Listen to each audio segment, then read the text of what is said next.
कृष्ण महाराज की जय। सर्वज्ञ श्री चक्रधर स्वामी की जय। महानुभाव पंथामध्ये अनेक कवी होऊन गेले। महानुभाव संप्रदाय हा ज्ञान संप्रदाय आहे। ज्ञानाचं अध्ययन अध्यापन निरंतर करीत राहणे ही महानुभाव पंथाची साधू संतांची दिनचर्या आहे। आणि म्हणून आयुष्यभर पोथी पाहणारे साधू, आयुष्यभर ज्ञानचिंतनामध्ये काळ घालवणारे संत महंत आपल्याला महानुभाव पंथामध्ये दिसतात। समाजकारणापेक्षा ज्ञानचिंतनाला महानुभाव पंथामध्ये फार मोठं महत्व दिलेलं आहे।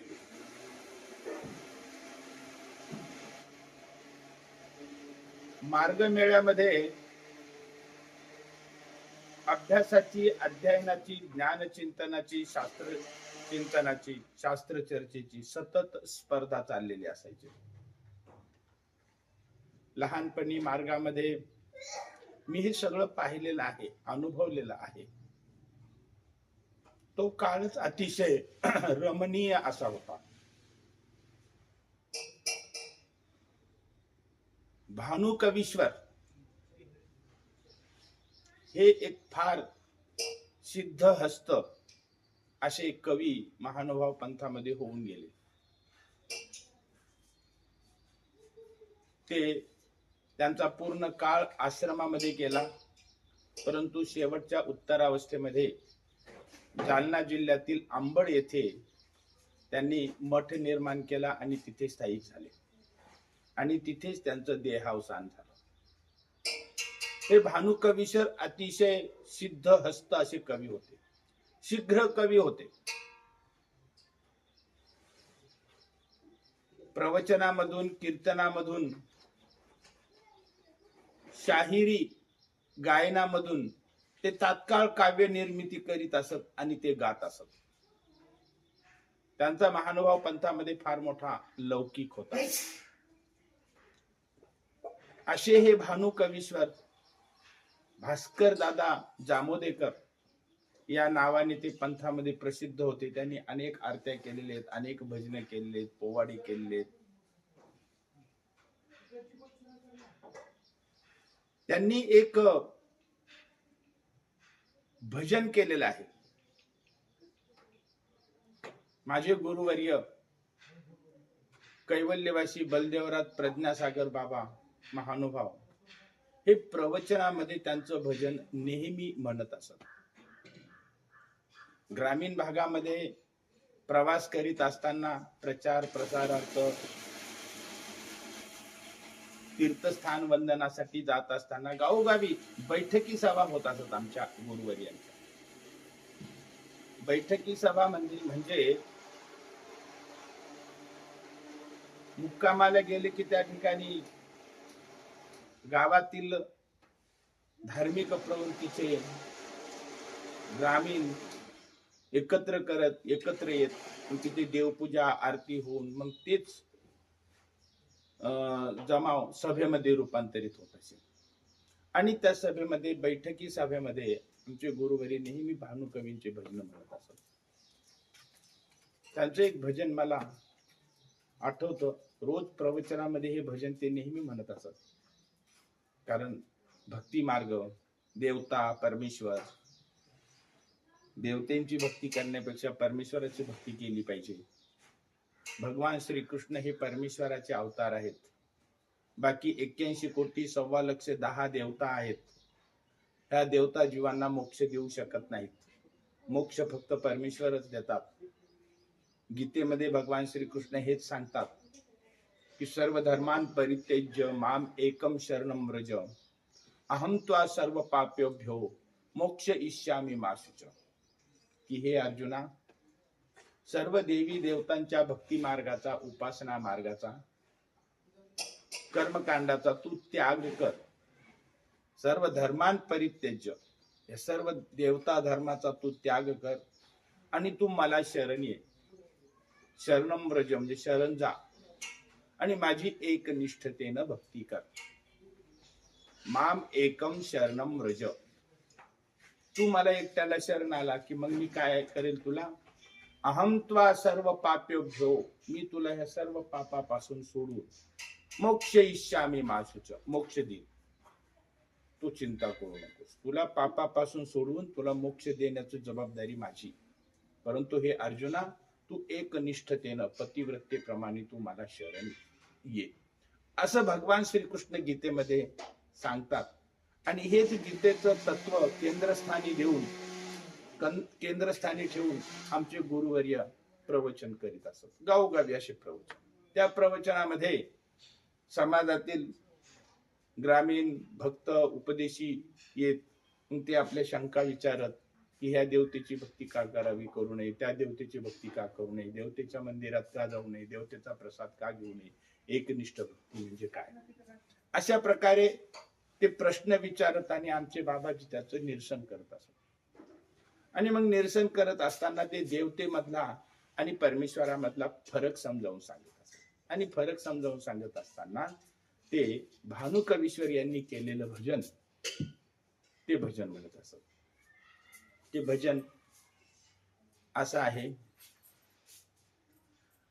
अंजनीचा पुत्र त्याने दाविला अभिमान, म्हणून अर्जुनाच्या वचनात हनुमान.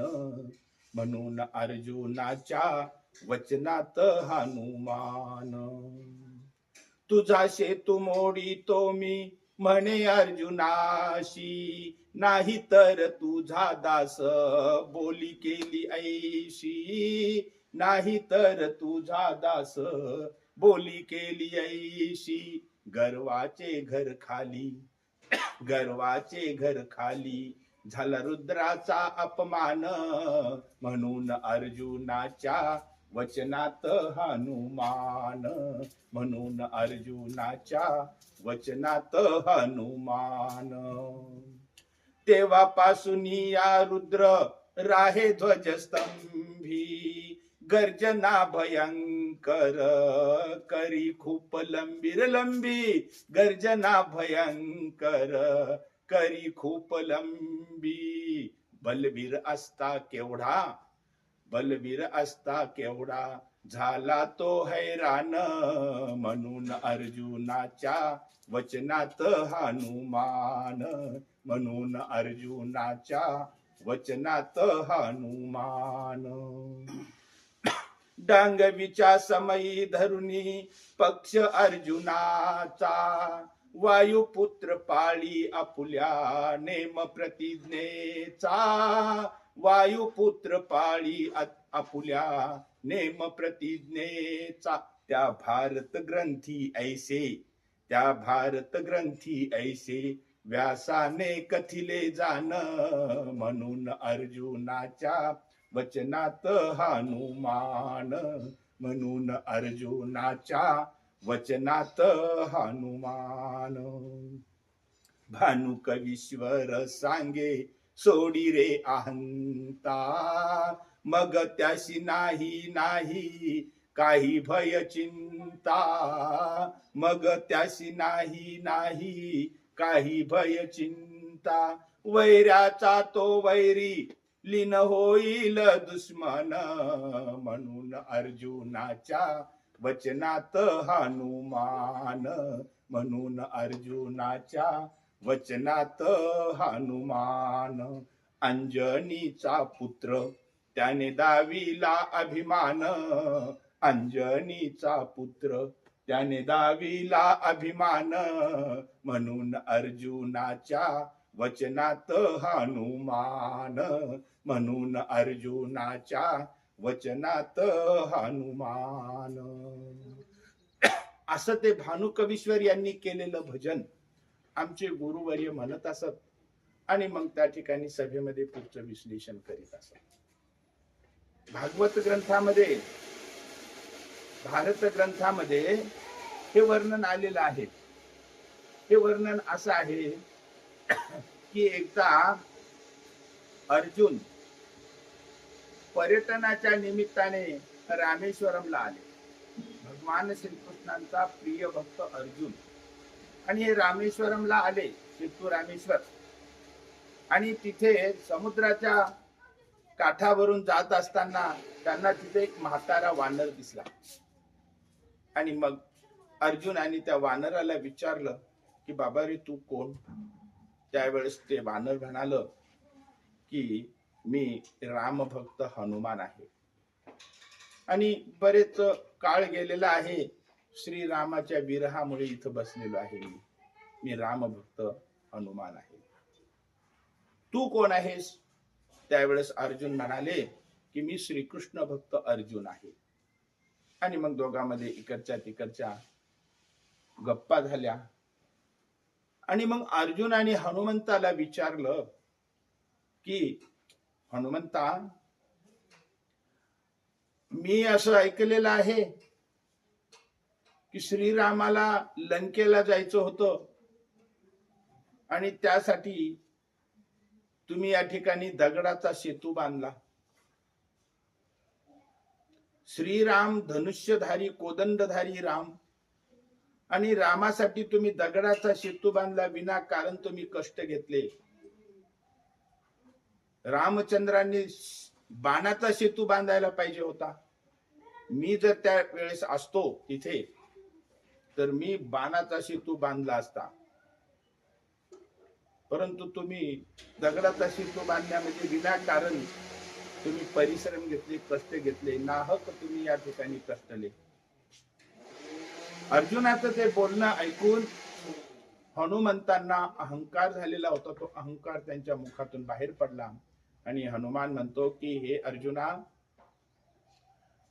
माझे वानर सैन्य एवढे बलवान होते की जरी श्रीरामाने बाणाचा सेतू बांधला असता आणि माझा एक जरी वानर त्या सेतूवरून चालत गेला असता तर तो श्रीरामाचा सेतू सुद्धा मोडून तोडून पडला असता. जिथे रामाचा सेतू माझ्या वानर सैन्याच्या बळापुढे टिकला नसता, तिथे तुझा सेतू कसा टिकला असता बरे? आणि तू म्हणतो की मी असतो तर तिथं सेतू बांधला असता. अरे, रामाचा सेतू जर तिथं टिकू शकला नसता तर तुझा सेतू कुठून टिकला असता? काहीतरी वल्गना करतोस. हनुमंताचं ते बोलणं ऐकून अर्जुनाला आवेश आला. तो म्हणाला मी सेतू बांधतो, मोडून दाखव. हनुमान म्हणे मी मोडून दाखवतो. आणि जर मी तुझा सेतू मोडला तर तू काय करशील? तात्काळ अर्जुन म्हणाला माझा जर सेतू मोडला तर तो माझा पराभव समजून मी अग्नी प्रवेश करेन. हे माझं वचन आहे. आणि जर माझा सेतू मोडला नाही तर तू काय करशील? हनुमंत म्हणाला मी तुझ्या वचनात राहील. तू म्हणशील तुझ्या आज्ञेमध्ये मी राहील. तुझा ध्वज धरून तुझ्या युद्ध प्रसंगी मी राहील. दोघांनी प्रतिज्ञा केली. आणि मग अर्जुनाने आपलं गांडीव धनुष्य पुढे केलं, धनुष्यावरती बाण चढविला आणि बाण लंकेच्या दिशेनं सोडला आणि क्षणार्धात त्या ठिकाणी बाणांचा सेतू निर्माण केला. आणि सेतू निर्माण करून अर्जुन म्हणाला हनुमाना, या पहा सेतू निर्माण केला, आता तू मोडून दाखव. तेव्हा हनुमानाने एक मोठ्याने भुभुक्कार केला आणि आकाशामध्ये उड्डाण केलं आणि त्या सेतूवरती त्यांनी दणकडी उडी मारली. त्या सेतूच्या ठिकऱ्या ठिकऱ्या होऊन गेल्या. तो सेतू मोडला. आणि मग हनुमंत समोर येऊन अर्जुनाला म्हणाला पहा, मी म्हणलं होतं ना तुझा सेतू टिकणार नाही, मी मोडला सेतू तुझा. आता तू जशी प्रतिज्ञा केली त्याप्रमाणे तू कर. अर्जुनाने आपला पराभव स्वीकार केला. त्या समुद्राच्या काठी त्यांनी शरण रचलं, चित्ता रचली, पेटवली आणि समुद्रामध्ये स्नान करून आता तो त्या चित्तेमध्ये प्रवेश करून अग्नी काष्ट घ्यायला तो सिद्ध झाला. आणि तो अग्नी प्रवेश करण्यासाठी त्या शरणाभोवती अग्निभोवती प्रदक्षिणा घालू लागला आणि तो श्रीकृष्ण भगवंताचं स्मरण करू लागला. कारण अर्जुनाला भगवंताचं ज्ञान होतं. तो स्मरणनिष्ठ भक्त होता. अंतकाले च मामे व स्मरण मुक्तवा कलेवरम अग्नीमध्ये प्रवेश करून देह संपवायचा आहे, मग अंतकाळ आहे तो, मग परमेश्वराचं स्मरण करणं त्या ठिकाणी त्याच्यासाठी कार्य होतं, कर्तव्य होतं. तो स्मरण करू लागला श्रीकृष्णाचं, आणि आता थोड्या वेळात तो अग्नीमध्ये उडी टाकून स्वतःला संपवणार होता आणि आपली प्रतिज्ञा पूर्ण करणार होता.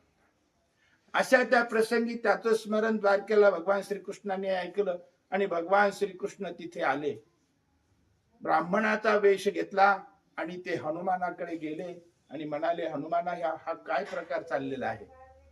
हनुमानाने सांगितलं की अशी अशी आमची प्रतिज्ञा झालेली आहे आणि त्याप्रमाणे अर्जुन प्रतिज्ञेमध्ये हारलेला आहे आणि म्हणून तो त्याची प्रतिज्ञा पूर्ण करीत आहे. अग्नीमध्ये तो प्रविष्ट होऊन स्वतःला संपवून घेत आहे आणि प्रतिज्ञा पूर्ण करत आहे. भगवान श्रीकृष्ण म्हणाले, अरे अरे अरे, अर्जुनाकडे गेले, अरे म्हणाले, अर्जुना तू काय करतोय? अरे ही आत्महत्या आहे, प्रतिज्ञा नव्हे. अर्जुन थांबला, म्हणाला, हे विप्रवरी, हे कसं काय बोलता आपण? अरे म्हणे, तुम्ही दोघांनी प्रतिज्ञा केली, ठीक आहे ना? नाही, हो.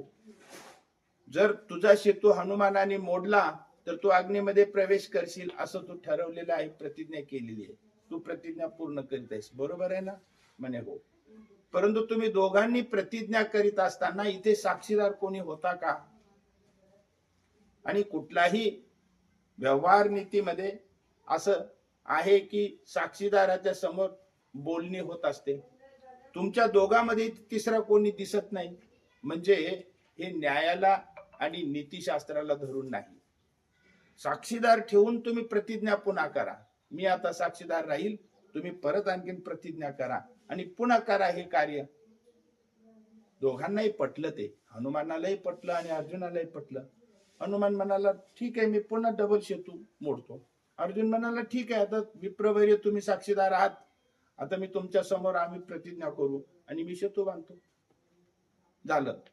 अर्जुनाने प्रतिज्ञा केली की मी सेतू बांधेल आणि माझा जर सेतू हनुमानाने मोडला तर मी अग्नीमध्ये प्रवेश करून स्वतःचा अंत करून घेईल. हनुमान म्हणाला, माझ्याकडून जर सेतू नाही मोडला गेला तर मी अर्जुनाचा सेवक म्हणून त्याचा ध्वज धरून उभा राहील. दोघांनी प्रतिज्ञा केली आणि मग अर्जुनाने गांडीव धनुष्य पुढे केलं, धनुष्यावर बाण चढवला, लंकेच्या दिशेनं बाण सोडला आणि तात्काळ त्या ठिकाणी बाणांचा सेतू निर्माण केला. आता या प्रसंगी हनुमानाने 2 पर्वत हातामध्ये घेतले, शेपटीमध्ये एक पर्वत गुंडाळला आणि आकाशामध्ये उडी मारली आणि आता तो सेतूवरती उडी घेऊन तो सेतू आता ठिकऱ्या ठिकऱ्या करून मोडून टाकणार अशा आवेशामध्ये तो आकाशामध्ये उड्डाण केलं. आणि त्यात प्रसंगी भगवान श्रीकृष्णांनी गुप्त रूपाने आपलं सुदर्शन चक्र काढलं आणि त्या सेतूच्या वरती धरलं. गुप्त रूपाने भक्ताचं रक्षण करणार आहे सुदर्शन चक्र.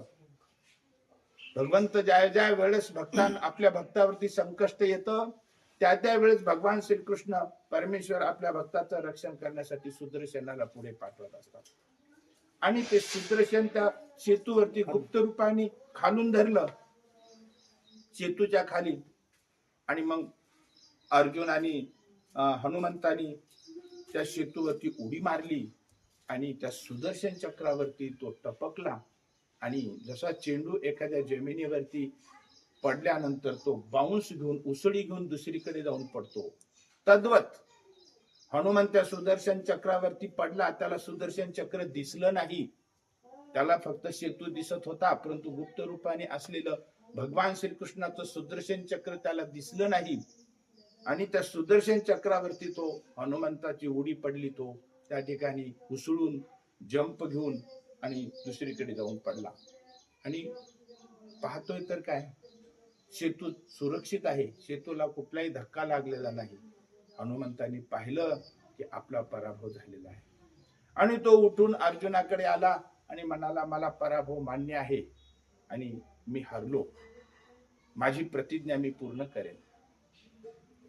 पुढे जेव्हा केव्हा युद्ध उभं राहील कुरुक्षेत्र भूमीवरती, त्यावेळेस मी तुमचा ध्वजस्तंभावरती उभं राहील आणि मी तुमचा पक्ष घेऊन बाजू घेऊन उभं राहील, तुमचा सेवक म्हणून मी तुमच्या वचनामध्ये आहे, असं हनुमंतांनी अर्जुनाला सांगितलं. आणि म्हणून युद्धभूमीवरती अर्जुनाच्या दिव्य रथावरती हनुमंत ध्वजस्तंभावरती बसलेला आपल्याला दिसतो. भानू कवीश्वर यांनी हे भजनामध्ये हाच अर्थ समजावून सांगितला आणि अहंकार माणसाला कसा अपमानित करत असतो हे त्यांनी समोर मांडलेलं आहे.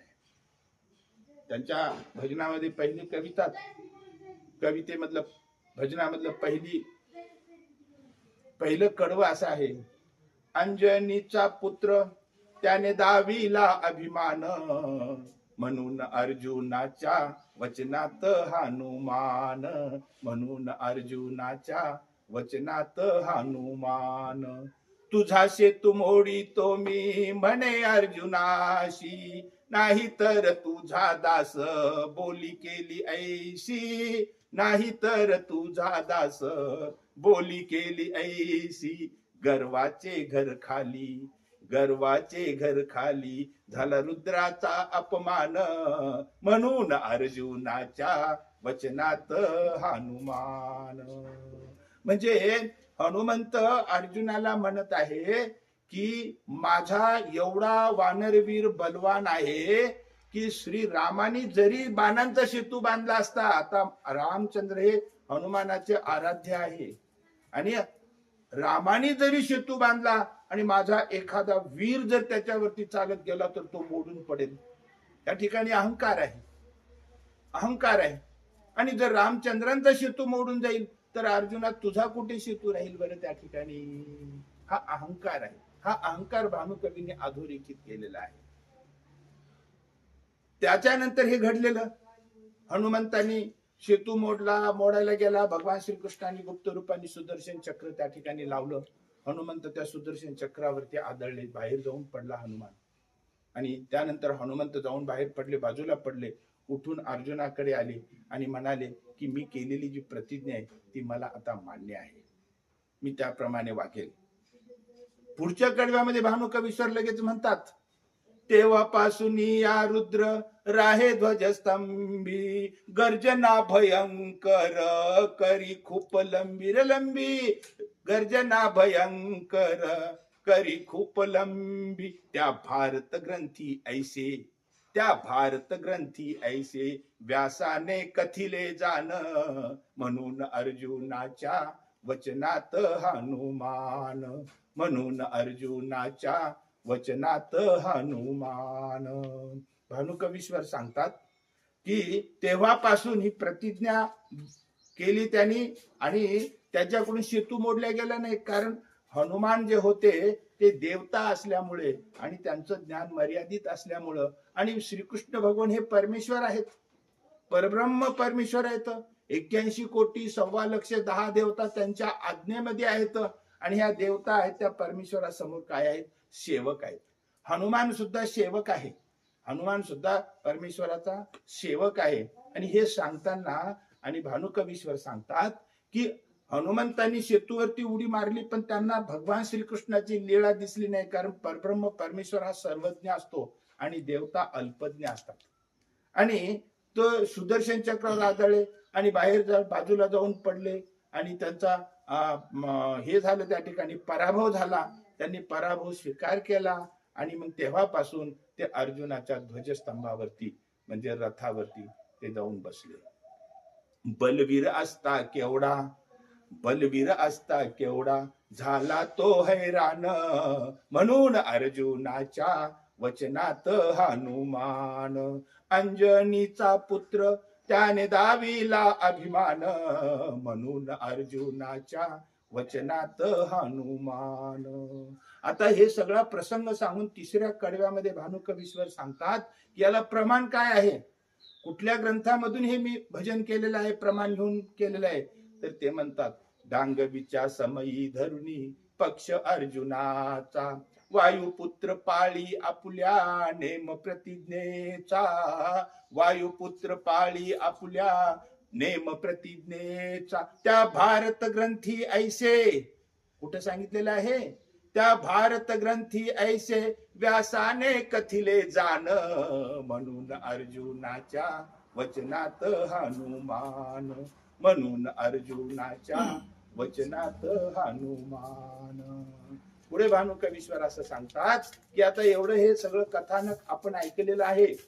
अर्जुनाची आणि हनुमानाची प्रतिज्ञा त्या ठिकाणी आपण पाहिलेली आहे.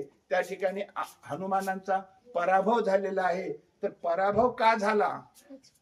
हनुमानाचा पराभव का झाला? तर तो अहंकारामुळे झाला की श्रीरामाने बनवलेला सेतू सुद्धा माझा वानर मोडून टाकेल, आणि हे त्याचा अहंकार होता की माझा वानर एवढा बलवान आहे, माझं सैन्य एवढं बलवान आहे, हा अहंकार होता. आणि म्हणून भानुकवीश्वर शेवटी सांगतात, भानुकवीश्वर सांगे सोडी रे अहंता, मग त्याशी नाही नाही काही भय चिंता, मग त्याशी नाही नाही काही भय चिंता, वैराचा तो वैरी, वैराचा तो वैरी लीन होईल दुश्मन, म्हणून अर्जुनाच्या वचनात हनुमान, म्हणून अर्जुनाच्या वचनात हनुमान. भानुकवीश्वर शेवटी या भजनाचा समारोप करताना काय म्हणतात की या भजनातून काय बोध घ्यायचा आहे? तर या भजनातून हा बोध घ्यायचा आहे की अहंकार सोडून द्या. अहंकारामुळे हनुमानाला सुद्धा अपमानित व्हावं लागलं आणि सेवकाची प्रतिज्ञा म्हणून भगवान श्रीकृष्णाच्या अर्जुनाच्या रथावरती जाऊन बसावं लागलं. हनुमानासारख्यांना त्या रुद्राला सुद्धा अपमानित व्हावं लागलं. हा अहंकार मोठा आहे आणि म्हणून तुम्ही अहंकार सोडून द्या. भानुकवीश्वर सांगे सोडी रे अहंता, मग त्याशी नाही नाही काही भय चिंता, मग त्याशी नाही नाही काही भय चिंता. भानुकवीश्वर सांगतात की अहंता सोडून द्या. हनुमान एक देवता आहे. परमेश्वराच्या समोर त्यांनी अहंकार केला, परमेश्वराच्या भक्तासमोर अहंकार केला आणि म्हणून अपमानित व्हावं लागलं. परीक्षेमध्ये, प्रतिज्ञेमध्ये हार पत्करावं लागली. आणि म्हणून परमेश्वर हा सर्वांचा पिता आहे. भगवान श्रीकृष्ण हे परमेश्वर आहेत, बाकी सर्व देवी देवता त्यांच्या सेवक आहेत. आणि म्हणून त्या सेवकांची भक्ती करण्यापेक्षा तुम्ही सरळ माझी भक्ती करा. म्हणून भगवान श्रीकृष्ण सांगतात की सर्व धर्मान परित्यज्य माम एकम शरणम व्रज, अहम त्वा सर्व पाप्योभ्यो मोक्षयिष्यामि मा शुच. भगवद्गीतेतील 18व्या अध्यायामध्ये भगवान श्रीकृष्ण सांगतात की या सगळ्या देवी देवता आहेत, त्या माझे सेवक आहेत. त्या सेवकांची भक्ती करून तुम्हाला काय मोक्ष मिळणार नाही, कारण मोक्ष देण्याचं सामर्थ्य माझ्या ठिकाणी आहे. म्हणून अहम त्वा सर्व पाप्योभ्यो मोक्षयिष्यामि मा शुच. भगवान श्रीकृष्ण म्हणतात की सर्व देवी देवतांची भक्ती सोडा, एकनिष्ठ अनन्य गतीनं मला शरण या. मी तुम्हाला सर्व दुःखापासून, पापापासून सोडवेन आणि मोक्ष देईन. आणि म्हणून श्रीकृष्णाला शरण जा, अहंकार सोडा. मी ह्या देवतेची भक्ती करतो, त्या देवतेची भक्ती करतो, ती देवता मोठी, हे सगळा अहंकार सोडा. कारण हनुमानाला सुद्धा अहंकारामुळे अपमानित व्हावं लागलं. हे भजन आमचे बाबाजी प्रवचनामध्ये म्हणायचे आणि ते सगळं त्या बैठक सभेमध्ये सगळे मंत्रमुग्ध होऊन ऐकायचे. आणि म्हणून म्हणायचे की तुम्ही परमेश्वराची भक्ती करा, एकनिष्ठ परमेश्वराची भक्ती करा. कारण मामो पेते तू कौंतेय पुनर्जन्म न विद्यते. परमेश्वराची जर भक्ती केली तर परमेश्वर तुम्हाला या 84 लक्ष नरकापासून सोडवून आणि तो तुम्हाला मोक्ष देईल. हे भजन मी लहानपणी आमचे गुरुवर्य कैवल्यवासी परमपूजनीय आचार्य बलदेवराज प्रज्ञासागर बाबा महानुभाव यांच्या मुखातून प्रवचनामधून ऐकलेलं आहे. हे भजन त्यांचं फार आवडतं. सर्वज्ञ श्री चक्रधर स्वामी की जय.